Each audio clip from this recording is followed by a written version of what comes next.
Hallelujah. Praise the Lord. Olúwa, a fẹ́ gba àwọn ènìyàn ní ìyànjú ọ̀rọ̀ rẹ̀. Lord, we want to exhort people regarding your word. Sùúrù láti gbọ́. We want to give them patience to hear this word. Àti ọkàn láti gbà. And a heart to accept this word. Ní orúkọ Jésù Kristi Olúwa. In Jesus' name. Arákùnrin àti arábìnrin, mo fẹ́ sọ̀rọ̀ láti ìwé òwe. Our friends, we want to speak to you from the book of Proverbs. Orí kẹrìndínlógún. Chapter 16. Ẹsẹ̀ kejìdínlógún. Verse 18. Ó kà wípé. It says, ìgbéraga ní ṣáájú ìparun. Pride goeth before destruction. Agídí ọkàn ní ṣáájú ìṣubú. And an haughty spirit before a fall. A fẹ́ sọ nípa ìgbéraga. We want to talk about pride. Ọ̀gbẹ́ni oníwàásù kan ló ti sọ nígbà kan rí pé. A preacher said it before. Ó ní àwọn tó bá lọ sínú ọ̀run àpáàdì yẹn sẹ́. Those that go to hell. Ó mọ nǹkan tó mú ọ lọ síbẹ̀. They are going there because of one reason. Ìgbéraga ni. Because of pride. Ìgbéraga ni ohun tó máa jẹ́ ìkíni tó máa mú ọ lọ sọ́run àpáàdì. That is the main reason people will go to hell. A fẹ́ ṣàlàyé ohun tó ń jẹ́ ìgbéraga tó ọ̀pọ̀lọpọ̀ ò mọ̀ pé àwọn ìgbéraga. What is this pride? Tó bá sọ pé lọ́kàn ara rẹ pé. If you say within your heart. Pé ẹ̀sìn tìrẹ ti tó fún ẹ o. That your religion is satisfactory enough for you. Jọ̀ọ́ mọ̀ pé ìgbéraga ni. That is pride. Torí pé Bíbélì sọ. Because the Bible says. Jésù fẹnu rẹ̀ sọ. Jesus said.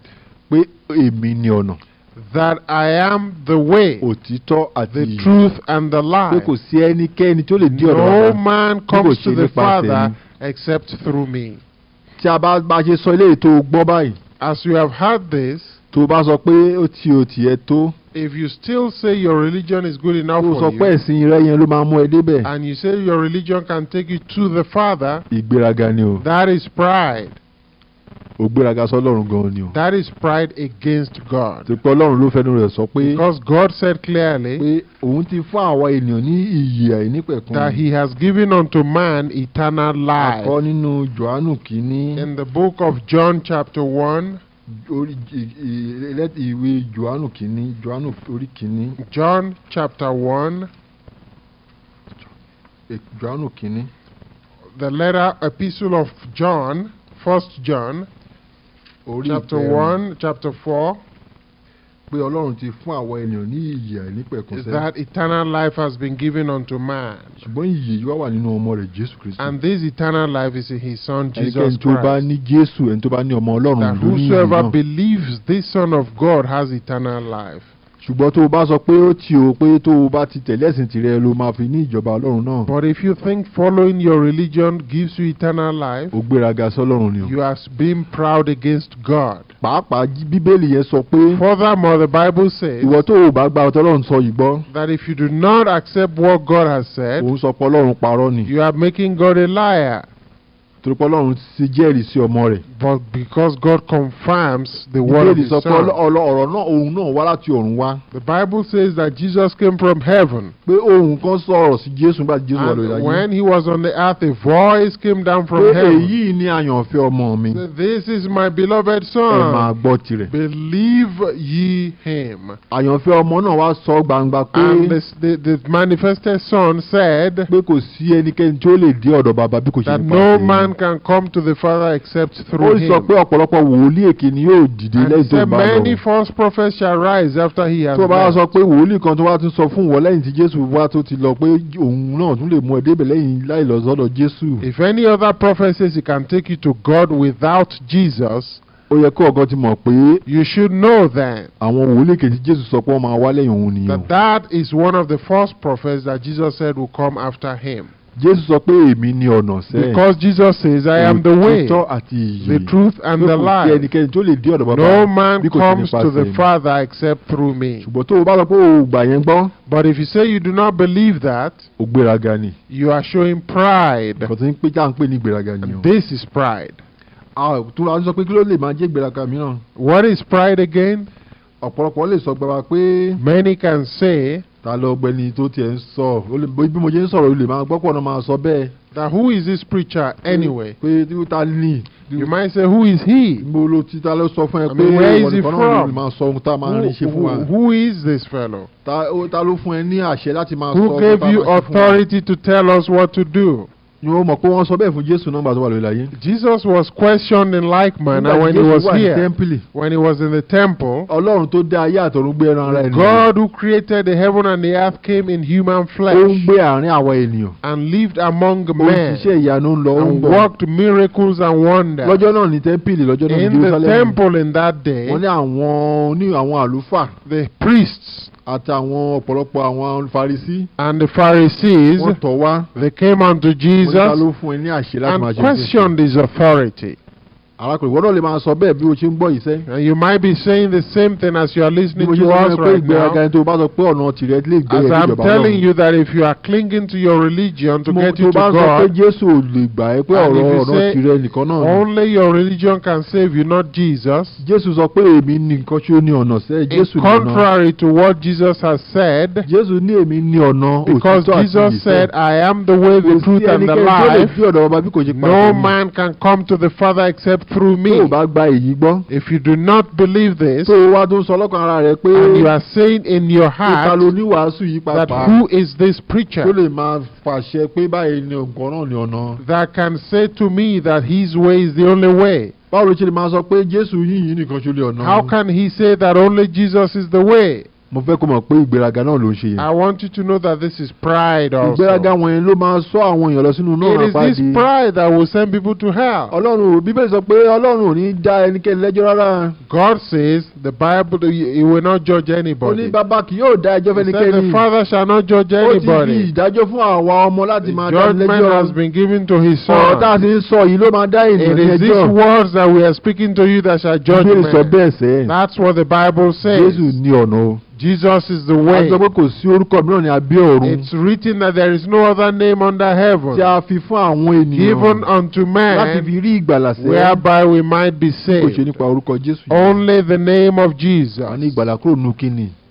Salvation from what you might say. This is salvation from the wrath of God, because the Bible says that the wrath of God is settling upon the face of the earth now.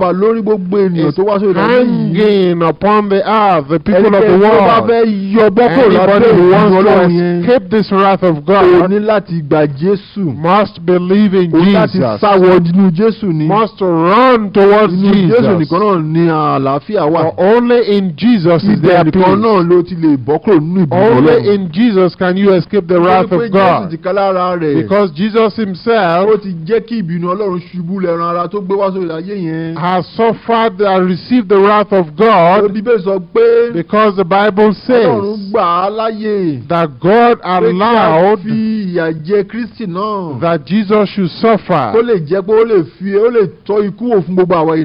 so that He might taste to death for all men. He suffered for all men, that we might not suffer anymore.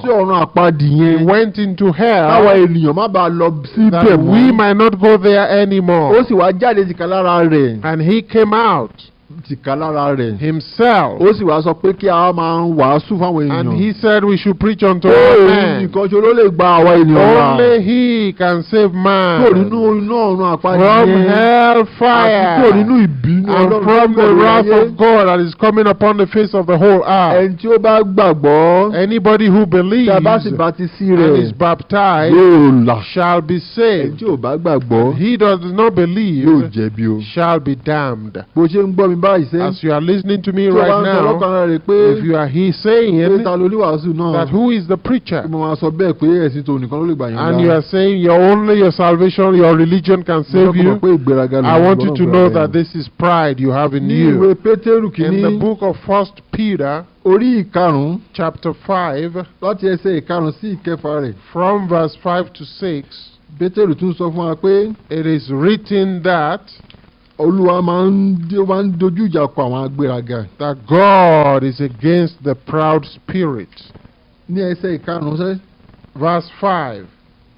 Pétérù sọ fún wa bẹ́ẹ̀ pé. It is written in Peter that. Bẹ́ẹ̀ pẹ̀lú. Therefore. Ẹ̀yin ìpẹ́ rẹ̀. That you people. Ẹ tẹríba fún àwọn àgbà. You must honor the elders. Àní gbogbo yín. All of you. Ẹ máa tẹríba fún ara yín. You must honor yourself. Kí ẹ sì fi ìrẹ̀lẹ̀ wọ ara yín lé aṣọ. With meekness of mind, clothe yourself. Nítorí Ọlọ́run kọ ojú ìjà sí àwọn agbéraga. For God resisted the proud. Ṣùgbọ́n ó fi oore ọ̀fẹ́ fún àwọn onírẹ̀lẹ̀. And giveth grace to the humble. Tó bá gbéraga sí ohun tí à ń sọ iṣẹ́. You are exhibiting pride against what we are saying. Tó sọ pé ẹ̀sìn tirẹ̀ ló lè gbà ẹ́ là. And you say that your religion only can save you. Mo fẹ́ kó mọ̀ pé ìgbéraga I want ni you sí to know Ọlọ́run. that this is pride against God. Pé Jésù sọ pé òun nìkan ṣe ní ọ̀nà Because Jesus said he is the only way. Àwọn akọ́lá sọ bẹ́ẹ̀, Jésù fúnra rẹ̀ ló sọ bẹ́ẹ̀. Or in Jesus himself said that. It is written in the Bible. A fẹ́ sọ ìtàn agbéraga kan fún ẹ. We want to tell you about the story of a proud person. Ọba kan wà tá à ń pè ní Nebukadnezari. There was a king in the Bible called Nebuchadnezzar. Ní ìwé wòlíì Daniel láti rí kà. It's written in the book of Daniel. Nebukadnezari yìí sẹ́. This Nebuchadnezzar. Òun ló ń jọba lórí gbogbo ayé ìgbà náà. Was the king of the whole earth at that time. Ó lágbára tó bẹ́ẹ̀ jẹ́ ó jọba lórí gbogbo ayé sẹ́. He had so much power that he ruleth over the whole world. Gbogbo àwọn ìlú ńláńlá àti gbogbo àwọn Yorùbá ńláńlá ló. All of the big empires and kings, he has conquered them. Ó wá jọba lórí gbogbo wọn. And he became the sole ruler of the world. Nígbà tí ìgbéraga rẹ̀ wá pọ̀ tó bẹ́ẹ̀ gẹ́. And so he had all kinds of pride within him. Kò mọ Ọlọ́run rárá o. He did not honor God. Ó wá di ìgbà kan. One time. Bíbélì sọ pé. The Bible says. Ìgbéraga rẹ̀ wá ti fẹ́ dé ọ̀run. That his pride was so high. Ló bá pàṣẹ pé kí wọ́n gbẹ́ ère kan. That he commanded that they should make an image. Ère tó gbẹ́ òun là jẹ́ pé ìgbé náà ló jẹ́ kó lú ó dàbí ohun tí kárára òun. Possibly an image like unto his own self. Ó fi góòlù gbẹ́ ère náà. Made of gold. Wúrà dáradára ló fi gbẹ́ ère náà. Pure gold. Ó wá gbé kalẹ̀ ní ìgbèríko rẹ̀. And he settled the image in the outskirts of his city. Ó wá pè gbogbo àwọn ìjòyè gbogbo. And he called all the officers. Pé kí wọ́n kó wá sí ibi ère tóun fẹ́ dedicate. That they should come into the gold image that he wants to dedicate. Ó bá ní kí gbogbo àwọn ìjòyè àti gbogbo àwọn ọba àdúgbò. And he called all the officers of the kingdom and invited all of them. Gbàtí gbogbo wọn dúró níwájú ère náà. And when they all stood before the image. Wọ́n bá ní ohùn bá dáhùn láti àwọn ọba yìí sẹ́, wọ́n bá sọ fún àwọn ọba yìí pé. They told all of them. Pé kí àwọn ọba yìí kí wọ́n gbọ́ o. That they should listen. Pé nígbàkigbà tí wọ́n bá ti gbọ́ fèrè. That anytime they hear the sound of the trumpet. Wọ́n bá gbọ́ dùrù. And they shall hear the sound of the drum. Wọ́n bá gbọ́ oríṣiríṣi orin. And all kinds of sounding songs. Gbogbo wọn gbáà ní all of them must bow down. Wọ́n láti forí balẹ̀ fún ère. And worship the image. Pé ẹnikẹ́ni tí ò bá forí balẹ̀ fún ère yẹn sẹ́. And that anybody who does not worship the image. Òun yóò sọ sínú iná. Shall be cast into the fire. Adágún iná. Into the fire. Pé òṣàwọ̀ àbọ̀bá Ọlọ́run ló máa gbà ẹ́ lákòó lọ́wọ́ òun. He said, then what kind of king or great God shall deliver you from my hand? Ó fẹ́ kí gbogbo wọn máa sí òòṣà tó. He wants all of them to worship his own idol. Pẹ̀lú tí ò bá sí òòṣà tó. And anybody who does not worship his own idol, anybody who does not worship the image that I have made, ó máa gbé wọn sọ sínú náà. He shall send them into the fire. Ìgbéraga ńláńlá nìyẹn. What a great pride.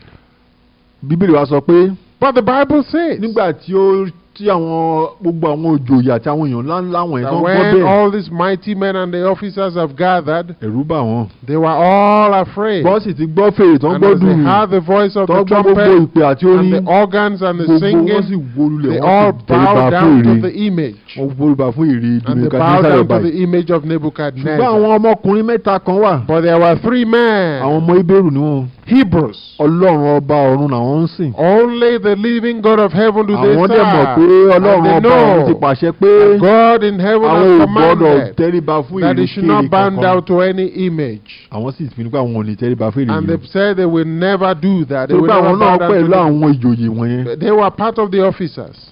wọ́n sì ti bára wọn ní ibi tí wọ́n ti ní kán tẹríba yìí. And they had to obey the voice of Nebuchadnezzar. They came to the gathering. Wọ́n sọ pé àwọn ò ní tẹríba. But yet they refused to bow down to his image. àwọn mẹ́ta nìkan ṣe ni wọ́n dúró wáyé. Only 3 of them stood against the voice of the king. wọ́n dúró nígbà gbogbo èèyàn forí balẹ̀. Even though everybody else was bowing down to the prophet. wọ́n náà mọ̀ nǹkan tí àwọn tó súnmọ́ wọn máa sọ. Then of course you know what the people around there would say. àwọn ọ̀rẹ́ wọn sọ pé tẹríba. All the enemies say, bow down your head. wọ́n bá wọn láṣọ pé wọ́n fà wọn láṣọ lulẹ̀. They will even try to pull them down. àwọn sọ pé ó ti àwọn ò ní tẹríba. But they refused and they said, no, I won't do that. ní àwọn kan bá lọ sọ́bọ̀ bá o. That's why some people went to tell Nebuchadnezzar. wọ́n ní ọba kò pẹ́. They said, well, here you came. ó sọ pé ẹni tí ò bá tẹríba. Didn't you make a law that anybody who doesn't bow down to your image lẹ́sẹ̀kẹsẹ̀ la máa sọ ń tọ̀ sínú náà. shall immediately be cast into the fire? ọba ní bẹ́ẹ̀ ni. The king said yes. ó ní ṣùgbọ́n àwọn ọmọ Hébérù mẹ́ta kan. Then they said there are 3 Hebrew children. wọ́n máa jẹ́ tẹríba. They refused to bow down to your image. They refused to bow down to the golden calf. ọba ní The king said, really? ẹ pè wọ́n wá. Said, bring them to me. ọba rí wọn pé òun fẹ́ràn ọmọdé wọ̀nyí. And he noticed that he knew them and actually loved them. ó ní ọ̀wẹ́ máa fún wọn ní ọ̀nà kan bóyá wọ́n bẹ̀rù òun lẹ́ẹ̀kejì. He said then, okay, I will give them a second chance. ọba bá ní ìwọ Ṣédrákì Méṣákì àti Abednego. The names of these children was Shadrach, Meshach, and Abednego. ó ní ǹjẹ́ ẹ̀yin ò wá tẹríba fèrè mi bí? Nebuchadnezzar said, you refuse to bow down to my image. wọ́n ti mú ẹ̀sùn yín kàn mí wá. You have been reported unto me. bọ́tẹ́ yín bá pinnu nísìnyí pé ẹ̀yin dípò àdá ẹ fẹ́ tẹríba o. If you say you want to bow down right now, dáadáa ni wà ní. I will forgive you. ṣùgbọ́n tẹ́ ẹ bá kọ̀ o. But if you refuse, ta lọ́lọ́run náà tí ó máa gbà yín lọ́wọ́ who is this God that is going to save you from this fire? ta ló máa gbà yín lọ́wọ́ mi? Who is this God that will save you from this fire? àwọn ọmọkùnrin mẹ́ta náà. These 3 children. wọ́n sì wá dá lóhùn. They answered and said, Nebukadnezar, wọ́n porúkọ rẹ̀ gbà. Thou King Nebuchadnezzar. wọ́n tiẹ̀ fún wọn lárúkọ ọmọ lórí ni. They called him his name. wọ́n ní àwa kò tẹ́ ká dá ẹ lóhùn. They said, well, we shouldn't even answer you. tó bá jẹ́ bẹ́ẹ̀ o. But even if it is so, Ọlọ́run àwa táwa ń sìn yẹn. Our God that we serve, ó lágbára láti gbà wá kúrò nínú náà yẹn. He has power to deliver us from this fire. á sì gbà wá kúrò lọ́wọ́ rẹ̀. And He shall deliver us from this fire. bí bẹ́ẹ̀ kọ́. But even if not, a ò wá ní àtẹríba. still we shall not bow down for you. ìyẹn ni pé àwọn ti pinnu láti fọ́ sínú wọn ti pinnu láti kú sínú náà yẹn. In other words, they have decided and counted the cost to die in that fire. That if we are going to bow down in this fire, we don't care. wọ́n ní Bíbélì sọ pé inú ọba bí ọba yẹn. The Bible says that Nebuchadnezzar was so angry. ojú rẹ̀ wá pọ́n. And his eyes turned red. ìgbéraga ẹ̀ ṣe pọ̀ tó. Full of pride. tí táwọn àwọn wọlé léyìí. He said, who are these people? wọ́n fẹ́ tàpá sófin òun. That in my presence they are disobeying my order. wọ́n tún sọ dójú òun. Even in my presence. àwọn òun tó jẹ́ pé òun ló ń jọba lórí gbogbo ayé. Me who is the king of the whole world. ó ní kán mú náà kán jẹ́ kó gbóná lẹ́ẹ̀méje sí. He said they should make the fire 7 times hotter than it was. ó ní káwọn géńdé àwọn tó lágbára jù nínú àwọn ọmọ ogun. He called himself the mightiest man among the soldiers. àwọn ọmọkùnrin mẹ́ta yìí dé. And he should take the 3 Hebrew children. wọ́n dé wọn táṣọ bind them. tagbádá wọn. And bind them tightly. pé kán lọ sọ wọ́n sínú ẹ̀. And put them in the fire. Throw them in the fire. gbé wọn dénú rẹ̀ lọ́hùn. He said, throw them into the midst. gbọ́dọ̀ sọ wọ́n jẹ́ kíkẹ́ tìkálà wọn gbé wọn débẹ̀. Throw them into the midst of the fire. wọ́n ní àwọn wọ̀nyí bá gbé wọn débẹ̀ o. And they did the same thing. nítorí pé bí ọlọ́ọ̀bá yìí ṣe gbóná tó. Because as angry as the king was. àwọn arágbíní wọn ò lè dúró sẹ́nu ilẹ̀kùn kọ́kàn sọ àwọn ọmọdé sọ̀hún. The people could not even just stay at the edge of the fire and throw them in. àwọn láti tìkálà wọn wọnú náà lọ. They actually entered into the fire. láti gbé àwọn ọmọdé wọ̀nyí débẹ̀. To throw the Hebrew children in there. iná tó àwọn gan wọnú rẹ̀ lọ pa àwọn gan fúnra wọn. And even the fire destroyed them that were carrying them. What does the Bible say anyway? ó ní àwọn ọmọkùnrin mẹ́ta àwọn ọmọ Hébérù mẹ́ta yìí Ṣédrákì Méṣákì àti Abednego. These 3 Hebrew children. wọ́n sì ṣubú lulẹ̀ nínú náà. They fell down in the fire. okùn tá a fi dì wọ́n sì tú. The things that they were bound with were loosened. àwọn ọmọ náà sì bẹ̀rẹ̀ sí rìn láàrin náà. And they began to walk in the midst of the fire. ọba yẹn wá tají. And the king opened his eyes and looked. kí ló ń rí yìí? He said, what am I seeing? èèyàn mẹ́ta kọ́ la sọ sínú náà ni. I threw 3 people into the fire. èèyàn mẹ́rin ló ń rí yìí. But he was seeing the 4th person in there. wọ́n rìn láàrin inú náà. They are walking in the fire. iná ò sì pa wọ́n lára. And the fire did not hurt them. ó ní wò. ọ̀gbẹ́ni kẹrin yẹn dàbí áńgẹ́lì. ó dàbí ọmọ Ọlọ́run. And he said the 4th person looks like the son of God. ìyẹn ni kó dàbí áńgẹ́lì. In other words, he looks like an angel. ó ní ọba wa sún mọ́bẹ̀. Then the king moved closer. Ó súnmọ́ ẹnu etí ilẹ̀kùn náà. Closer to the fire. Ó bá pè wọ́n. And he called out to them. Ó ní Ṣédrákì, Méṣákì àti Abednego. Meshach and Abednego. Ẹ̀yin ìránṣẹ́ Ọlọ́run ọ̀run. You servants of the living God of heaven.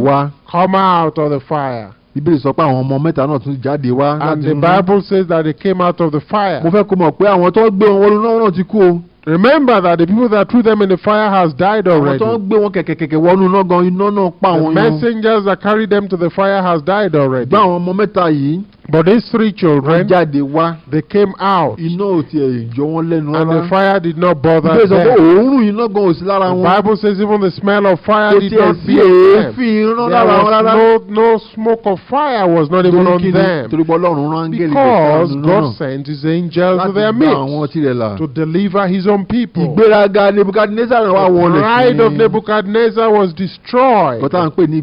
This is pride. He said, who is this God that can save you? You that are nothing.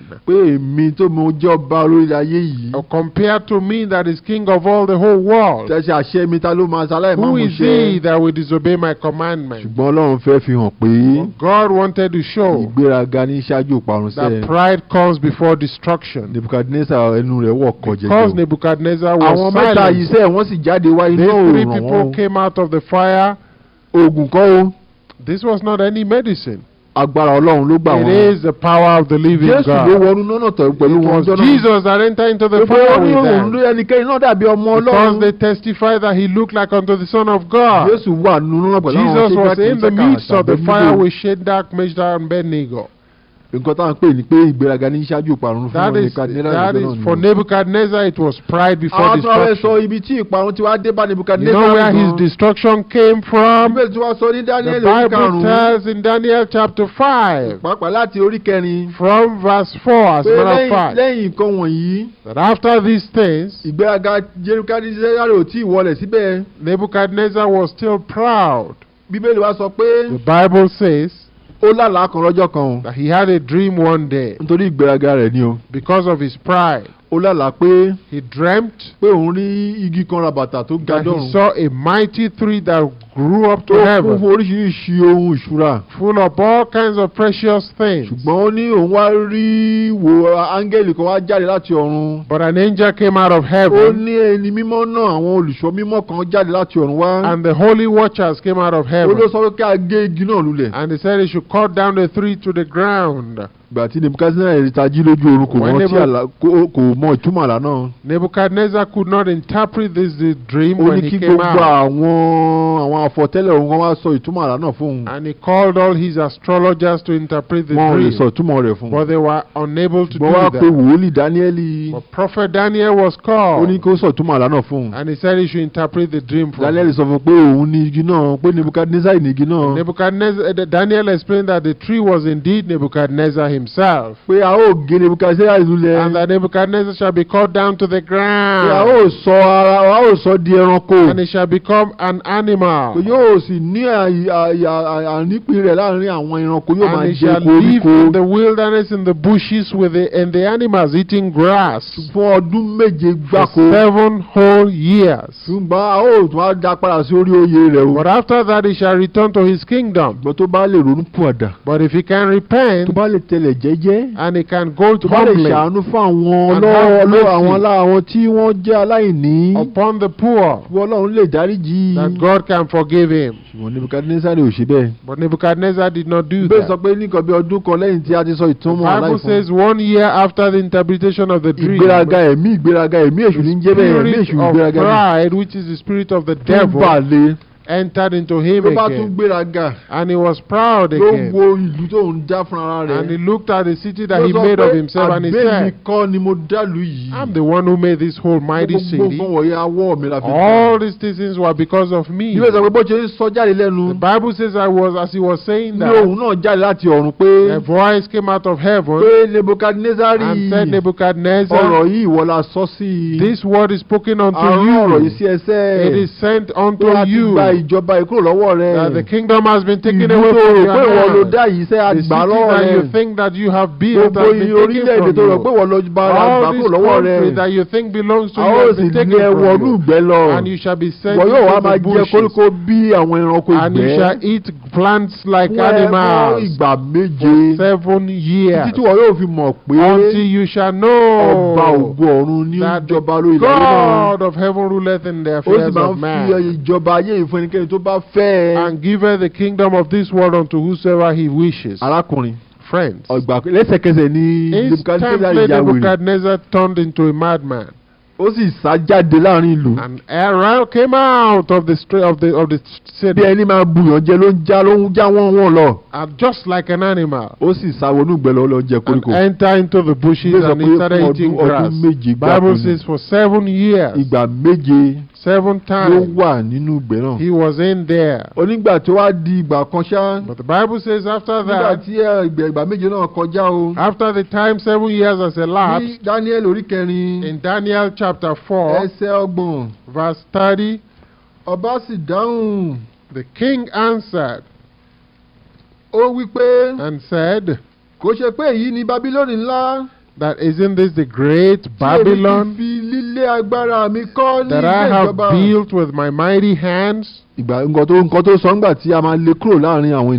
is what he was saying just before his pride. But after those 7 years, in verse 34, it is written that, and at the end of the days I, Nebuchadnezzar, lifted up mine eyes unto heaven, and mine understanding returned unto me, and I blessed the Most High, and I praised and honored him that liveth forever, whose dominion is an everlasting dominion, and his kingdom is from generation to generation, and all the inhabitants of the earth are repeated as nothing, and he doeth according to his will in the army of heaven, and among the inhabitants of the earth, and none can stay his hand, or say unto him, what doeth thou? My friends, God always humbles the proud. If you are being proud and you are saying that your religion can save you, you are not wanting to accept what Jesus said, that he's the only Savior, I'm sorry for you, because only Jesus is the way. Maybe there are many government officials right now listening, and they are saying, who is this person talking on the radio? And they are probably saying they can shut down the radio so he doesn't have access to it anymore. And we can tell the radio station to stop this program. I want you to know that is pride. That is pride. You are being proud to God. We are telling you the word of God. If you say we are the one that control this, you say we are the one that can control this, we have power over everything in this city, we can make and unmake in this country, you say. And you think that what's the preacher trying to tell us? I want you to know that this is pride. Jesus Christ says that pride comes before destruction. I want you to know that God resists the proud. We want you to throw away your pride and bow down to God, and allow God to live in your heart. Allow Jesus to enter your heart and turn you into a humble person. It will take away the love of sin, give you the Holy Spirit, Ọlọ́run ló ń fún ní ìfọkànbalẹ̀. That's what will give you peace. Ẹ̀mí Ọlọ́run ló máa ń fún ní ìwà sùúrù. That's what will give you gentleness. Àti ìwà ìrẹ̀lẹ̀. And humility. Àti ìwà onírẹ̀lẹ̀ tá a ní kò ní yìí. That we are telling you about now. Àmú ìgbéraga kúrò lọ́kàn rẹ sẹ́. You will remove pride from your heart. Ibikíbi tó jẹ́ kó rò pé ó wà. Wherever you might you think you are. Kípò tó jẹ́ kó rò pé ó wà. Wherever you might think your position tó bá lè gba Jésù gẹ́gẹ́ bí Olúwa. If you can accept Jesus as your Savior, the spirit of pride shall depart from you. Pride is of the devil. Pride is of the devil. If you can allow Jesus into your heart, he shall send away pride from your heart. Because pride will send you to hell. I was in a bookstore one day. And there was a bishop of a church. And he was in the bookstore also.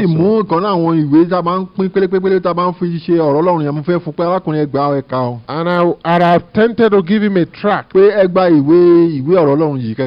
is just a message about of God. I was giving to him. And he responded and said, "Can't you see with my dress that I'm not one that you should give a tract to?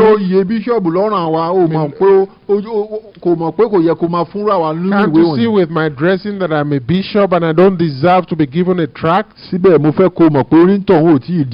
Yet I want you to know that he was not born again yet. Praise the Lord. Don't be proud, my friend. We want to pray for you now. In the name of Jesus. Lord, we speak against the spirit of pride. Oh, you spirit of pride, come out. Don't bother them anymore. That they might do the will of God. And they become humble. Amen. Amen. Write to us, and we will send you literature that will teach you more. Because Jesus loves you. Pride comes before destruction. Write to Evangelist Julius Ade, Gospel Distribution Ministry.